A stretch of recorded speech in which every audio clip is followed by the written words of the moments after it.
Caution: observe all precautions when removing and replacing components. Before you begin, remove the battery. Removal. Remove the two 5mm P1 Phillips head screws on the base enclosure. Turn the notebook right side up and open the display panel fully.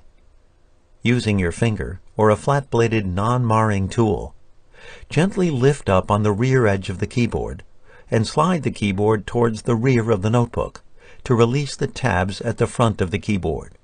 Important: do not lift the keyboard further away from the notebook than necessary to access the keyboard ribbon cable and ZIF connector. Gently lift up on the locking bar on the keyboard ZIF connector and remove the keyboard ribbon cable.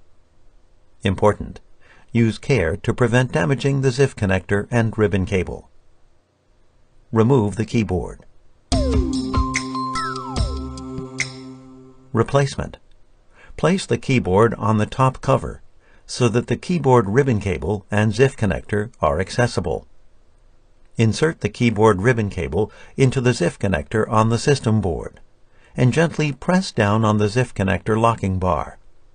Important: use care to prevent damaging the ZIF connector and ribbon cable. Carefully tow the tabs on the bottom edge of the keyboard into the top cover and press the keyboard flat. Close the display panel and turn the notebook upside down. Replace the two 5mm P1 Phillips head screws to secure the keyboard to the notebook. Continue the reassembly. Replace the battery.